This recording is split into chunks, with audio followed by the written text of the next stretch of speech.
One of the things that has always sort of frustrated me in the world of photography and now getting into video and all of that is how many manufacturers of critical pieces of equipment, camera supports, tripods, light stands, grip equipment, etc., don't include what I would consider basic instructions along with their thing. Now, maybe it's just that they assume it's all perfectly obvious to us how everything should work and go together. Maybe it's because they assume that most people are going to learn something through on-the-job training. Of course, the reality is that many of us who are getting into filmmaking or YouTube creation, content creation or whatnot, are going to be buying these things to use, and we aren't going to be training on the job or figuring things out. So today I want to talk a little bit about this.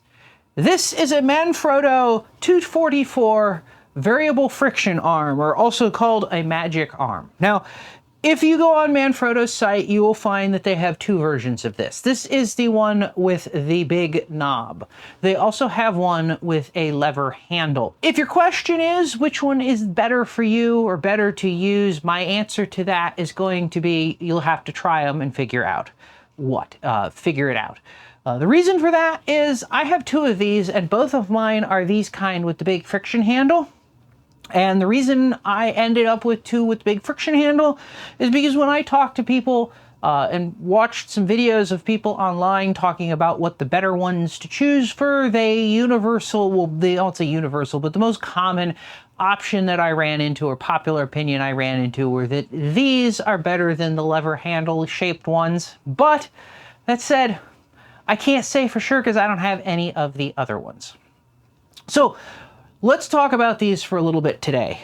This is, if you've ever used the little magic arm things for hanging a monitor off your camera, essentially the supermassive big version brother of that. They're about half a meter long when you have them extended.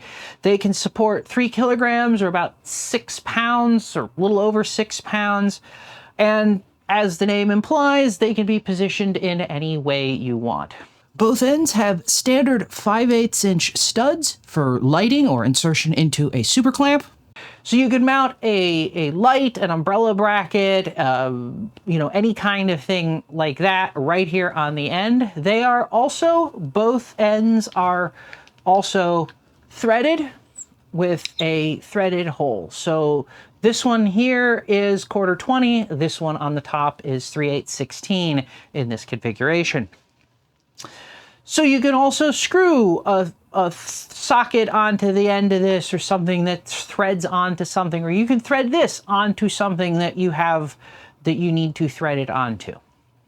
So that is the magic arm. And of course, how to use it? Really simple. You loosen the knob, you position everything the way you want it, and you tighten the knob back down until everything is fully secure.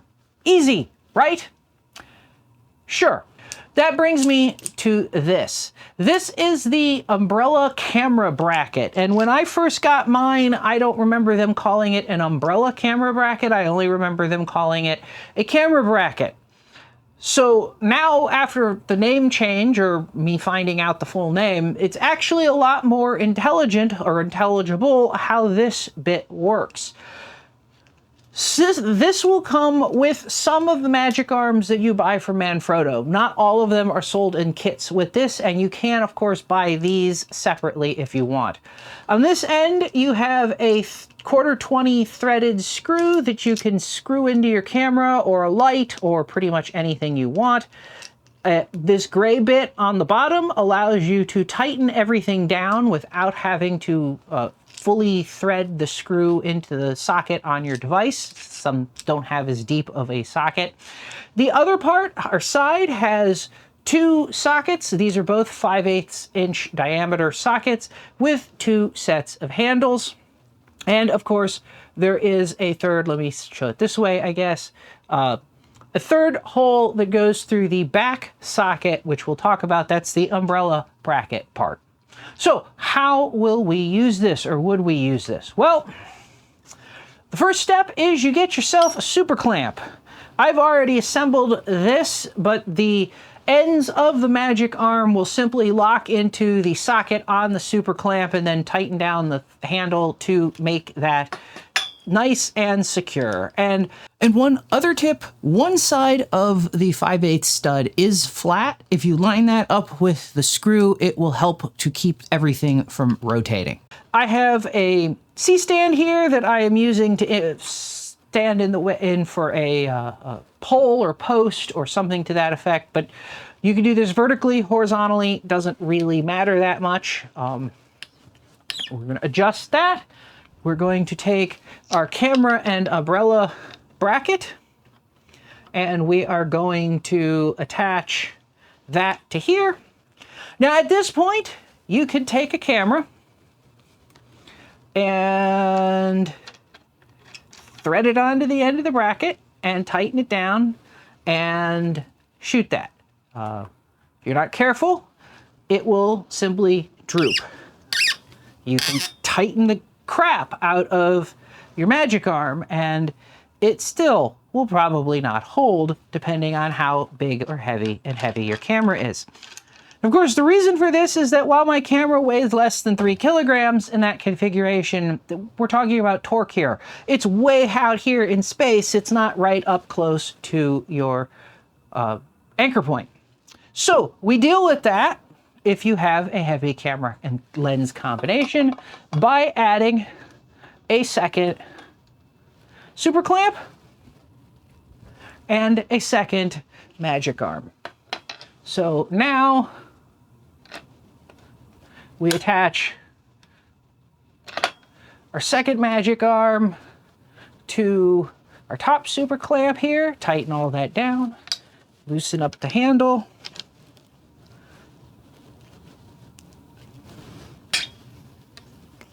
loosen up this handle, and now the reason for the two 5/8 sockets becomes really obvious, because you can now attach your camera mount to 2 magic arms. And if you have them all nice and loose and you rotate them around, you can really stick your camera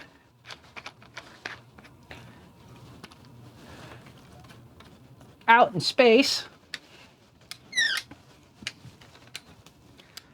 very securely. And of course, at this point, you could just thread your camera right on there. Now, that works. You can do that. That's fine.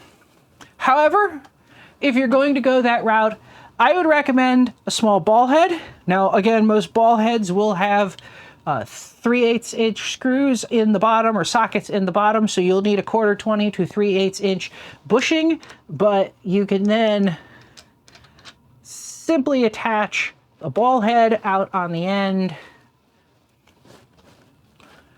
stick your camera on the ball head, and point it wherever you need it. So that's how to use a magic arm or 2 magic arms to very securely mount a camera. Now, of course, remember, if you're doing this in an overhead environment or any environment where you could have your camera fall on somebody, you will want to have a safety cable on your camera so that if any of this gives way, nobody gets hurt and you don't get sued. Fortunately, right here in the studio, I don't have to worry about that. Now, if we take this apart, we can look at the other potential use of this, which is for a flash and or umbrella. I'm not going to do the flash configuration. In fact, I'm not going to walk through the whole thing just for the sake of time. But if you notice, when I took this apart, I took the arm out of the rear, you could call it, socket. This one I removed, and I kept the arm in the front socket. The reason for that is if you are using a umbrella for a light modifier like this one, it is designed, the socket is designed so that you can slide your umbrella straight through, tighten down the screw, and have your umbrella hang off of the magic arm. Now, for a light, you could put a hot shoe to 1/4 20 flash adapter there, or simply mount a light, any kind that mounts to a 1/4-20 thread, on the end, shining into your umbrella. You could also use a stud that comes with a umbrella bracket to put a mounting point here for your for some kind of bigger light as well. And of course, in this configuration, you're not going to have as much weight-bearing capacity because you don't have the second camera mount, and it's not going to be as secure. Which brings me to maybe the one downside of these kinds of friction clamps, which is tightening down the knob to get friction really good makes it really difficult to loosen. So that is one thing that you might want to consider if you have some grip strength issues or you have a tendency to really tighten things down and not have the really get them loose well situation. You might want to consider the other style with the handles.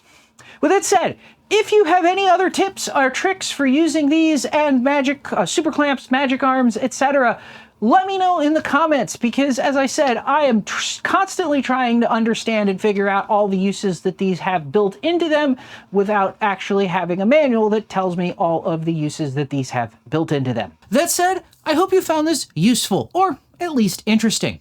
If you did, let me know by hitting that like button. Also, if this kind of thing seems like it might be your kind of thing, please consider subscribing if you haven't already. Finally, if you'd like to help and support this channel, you can help us for free by liking this video, sharing it with your friends, and leaving a comment with your experiences. Likewise, you can support us by hitting that thanks button or buying yourself something you've always wanted from one of the affiliate links in the description below. And as always, thanks for watching, and I'll see you next time.